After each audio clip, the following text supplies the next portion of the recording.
This election is once in a lifetime to really change Thailand for good.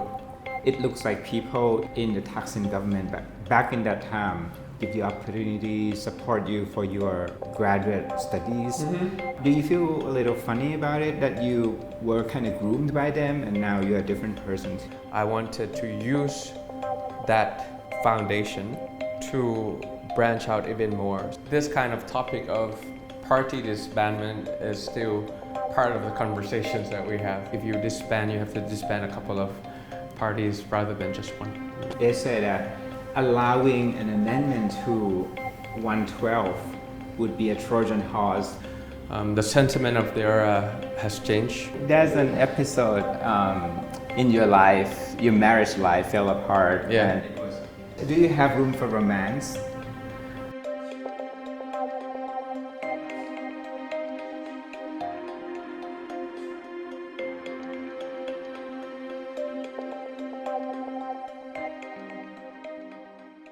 Did you have part of your life being spent in Isan or rural Thailand, or you are more like a Bangkok, grew up in Bangkok, middle class? So tell me a little bit how you grew up. A bit of both. Yeah. So both, local-wise and international-wise. I think that makes me a suitable candidate. Locally, because my father passed away when I was very young, and he was very passionate about agriculture. He went to food science school. He did some degrees in Colorado. So that made my upbringing very much in the rural areas. In the beginning, it was pineapple factory. That's where my dad used to work. And then when he passed away, he started a business called, in a rice bran oil factory. And he passed away 3 months after he wanted to establish this business. And because of that I took over the business when I was 25. That meant I had to go all over Thailand to procure the raw materials. So that's how I became like an Isan boy or a Northern boy or a Central Part boy. That I understood how the life, how they lived pretty much. And internationally, it's obviously I grew up in New Zealand and spent some time in Austin, Texas, and Cambridge, Mass. So would you say that the time when you had to deal with your father's passing, would that be a biggest life crisis you have ever have to deal with? It was a turning point for sure, in the sense that I did not anticipate it. My father passed away on September 19th, 2006. It was the beginning of my semester at Harvard for my master's degree. It was a turning point in the sense that I had to really grow up. I worked in the private sector for a couple of years. I worked in the government house for a couple of years. Right. I got into a dual program, one at Harvard, one at MIT. One is public policy, one is business administration. It was going to be 3 years of my life taking a break from my first job because my father passed away and leaving me a large amount of debt that I had to restructure. After the storm, I was able to think clearly when people are panicking. I was able to slice big problems into small, manageable sizes. I was able to prioritize them. I was able to choose what to do and what not to do and how to delegate it to people. Were you a leader when you were a college student? Yes and no. Primary school, yes. Secondary school, yes. At St. John's College in New Zealand, yes. But then during the bachelor degree at Thammasat, I had so much fun. It was more like sports, basketball, soccer, playing music, enjoying Bangkok and Thonburi. So I was very much interested in enjoying life in the town. So I participated a little bit, but not a whole lot. Yeah. And then because of the financial crisis at the time, in 1997, everybody was talking about banking, everybody was talking about finance, everybody was talking about investment banking. So a lot of my activities in the last year, I need to really find jobs now because I graduated school. So I ended up looking at Merrill Lynch at the time in Boston Consulting Group. So for the final year, I was pretty much spent on building a life, building a career after the financial crisis. So that's a great segue into our conversation on your dabbling with politics. You worked in the government before you joined the school, and you joined at the time that Thai executive branch are very strong. Thaksin has phenomenal success in the election and you joined the government. How was it like to work in such a strong, effective, and very popular government at that moment? I felt like what the Thaksin administration had done was a boon to the country to a certain extent. He modified the way the governance in Thailand works, with governor acting like a CEO for current premises, but it's not to the extent that we decentralize like what we're proposing now. I learned a thing or two about change in the sense that there are gainers and there's losers. And the losers, if you don't manage them or if you don't find alternatives for them, and if you don't have a roadmap or transition for them, then change is very hard to come about, and there's always resistance and there's always inertia. So I feel like the right to change today is quite different back in the days. Globalization is eating Thailand up, and Thailand is not benefiting from the globalization. And people are willing to change much more than ever before, and regardless of conservatives or liberals. What do you think that you made some impression to these people? If we go back and ask them, how would they say about Pita at that time? I don't think he would remember me much. I was very much in the back of cabinet meetings, doing notes, writing notes down. I was preparing speeches, I was preparing presentations, I was revising inflation baskets, doing benchmarking. So, a lot of data analysis and all that.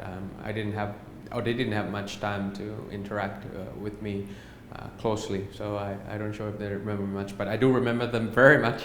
I mean, a lot of things I absorbed from them without even talking to them, but I see. It looks like people in the Thaksin government back in that time were quite your champions, or what you want to do in your life, give you opportunities, support you for your graduate studies. Do you feel a little funny about it that you were kind of groomed by them and now you're a different person today? No, not at all. I think I recognize the impact that they had created for me, and I recognize a lot of benefits that the people felt during the administration a couple of decades back. I feel like I wanted to use that foundation to branch out even more so that it's suitable for the current challenges that we are facing today. To the question that, am I competing with them and would I feel funny about it? But, politics, especially in parliamentary coalition, is about competition and coordination. That's the way system works. You compete before the election, and then after the people give you the answer and the weight of politics, then you have to be able to coordinate or cooperate with them. And once you coordinate and form a coalition and it turns into a cabinet, then we look at these challenges together, and this is my option, your option, and that's how you make decisions together. I'm pretty sure if you're competing a lot and politics becomes sensational, the voting turnout is going to be enormous. I felt like we're not going to see 60% or 70% voting turnout. I feel like it's going to be like 80% voting turnout, especially the youth, those people under 40 years old that are, rooting for a future. They still have half of their lives ahead of them, and I'm sure they're going to show up and vote. And I feel like competition is not always bad. It breeds efficiency. The election 4 years ago, when it was Anakot Mai, and you touched on the issue that was taboo, it's like poking the bear, and to the point that a lot of people think it was a threatening situation for them, and in the end, the party was disbanded. Do you see a repeat this year? what was your fear and your concern about the result that made some people unhappy? My first concern is this kind of topic of party disbandment is still part of the conversations that we have. If you look around the world and if you ask questions, in which I did to all the ambassadors that I had met during my time, in your country, is that easy to disband a party like this? And they said, no. Usually political parties are very easy to form and very hard to die. And if they were to die, they would die by the people not voting for them. And there's no invisible hands outside. I don't have much concern nowadays. I feel like we're very much cautious about how we do things. We have a strong legal team, a strong preparation to make sure that we cut the fire before it becomes a wildfire.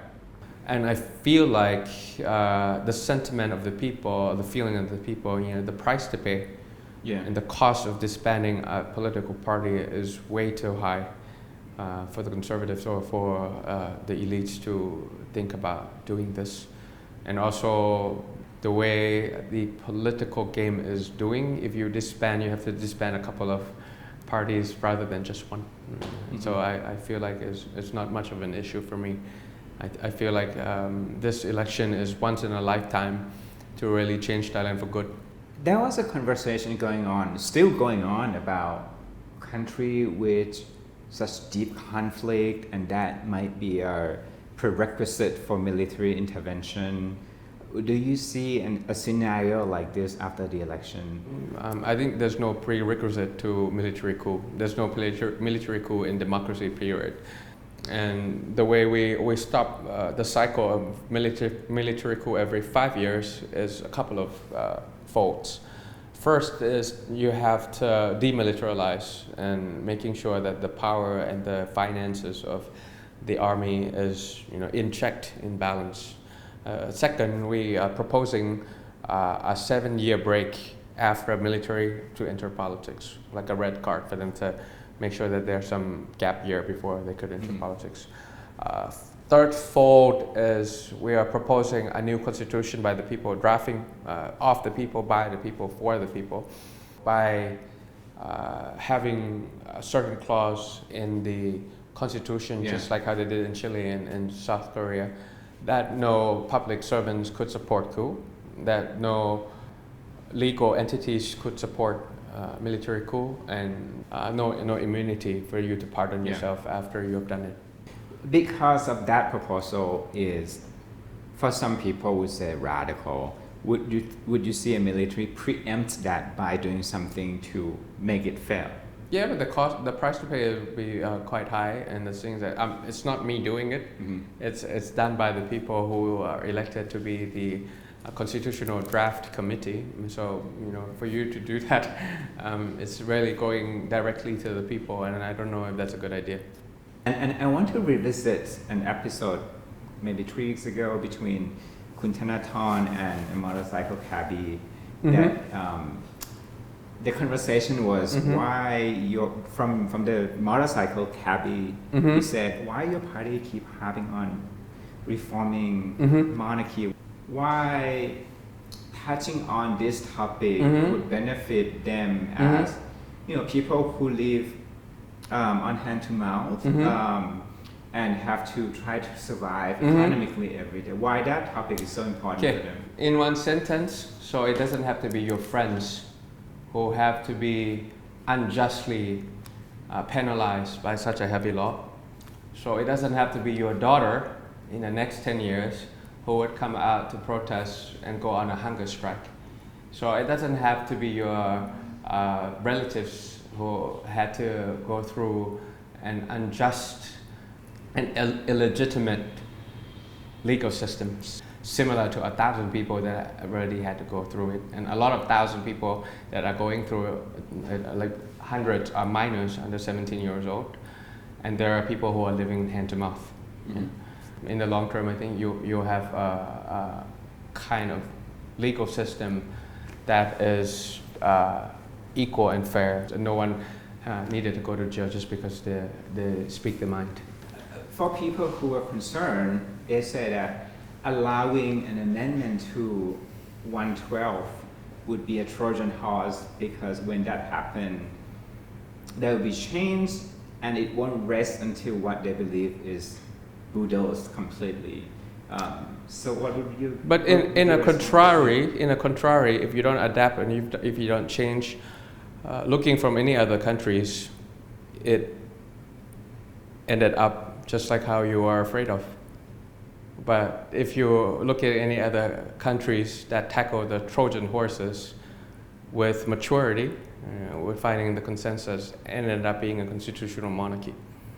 And then, so the question is, if you don't put royal positioning and royal finances to a certain transparency and legitimacy, and if you look at the examples of all over the world, you have 3 or 4 choices, and it depends on how you choose. And I feel like constitutional monarchy is still the way to go for us, for me, and Move Forward Party. Why you're initiating this when we see the long lineage of monarchy in Thailand, and we didn't in the past have to deal with this before? Why using the reason of change as a precursor for a long-lasting monarchy? Mm-hmm. Why not leave it alone? Because the change exists in every institution, and that's what history tells us. The sentiment of the era has changed. There's inconvenient truth within the country. The question of the role of monarchy within constitutional monarchy and democracy has been discussed, debated, adjusted in all over the world, and now the country is doing the same thing. The question is, I have my rights to think about this, you have your rights to think about it, but the thing is, how do we reconcile our different views? And I see no other options than the parliament. Obviously, it's a place for you to speak and for you to vote, and it's done with maturity. It's televised worldwide, so you are very careful in what you say.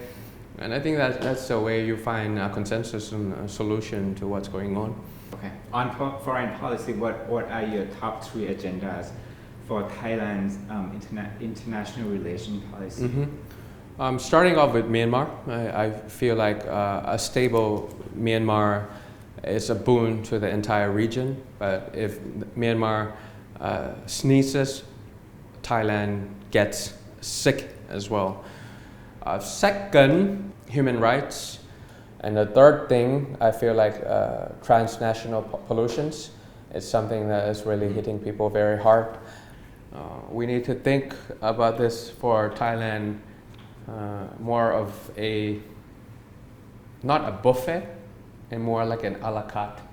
And it's not like, because of the Chinese influence during the military coup and the American absence during the Trump presidency, and felt like we need to go ahead and do a buffet with the Chinese all the time. But, if something is wrong with what the Chinese had done, we need to be able to group together with the mid-sized countries and call them out. So I think that's the kind of thing that you have to allocate and sort out what kind of value you stand for, what kind of benefit the country would benefit, and it's a mutual benefit to both the big superpowers as well as us. There's an episode in your life, your marriage life fell apart. Yeah. And did you feel that the experience of being seen, heard in public shaped you in a way, make you a stronger leader now? Professionally high, personally low. So I really had to dig really deep inside my heart of how to go on and how to really perform to expectations, and I learned as a human being that it's okay to ask for help, to ask for support, and I don't take personal things personal anymore. But life is unfair, and you move on, and you know how to respond rather than react, because there are certain things that when you react to everything, you won't be able to concentrate and do what you are trying to do in your life. Okay, yesterday, the MC of the rally event made an opening statement, something like, you are the most eligible divorcee, and people would want you to be single dad. You mean? Yes. Single dad. You mean? Yeah. I'll be the first single dad prime minister. Right. And my question: do you have room for romance? No. To be very frank to you, now prioritizing on being a good politician and prioritizing to be a good father at that time.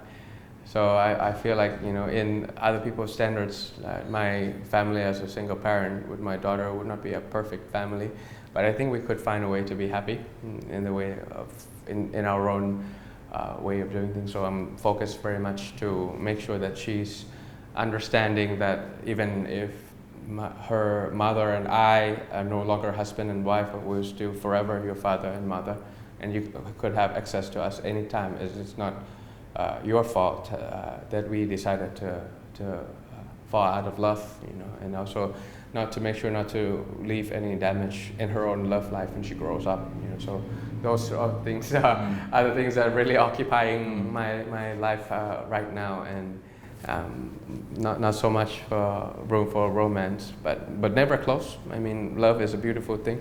If it keeps coming, I might have to ask permission from my daughter first.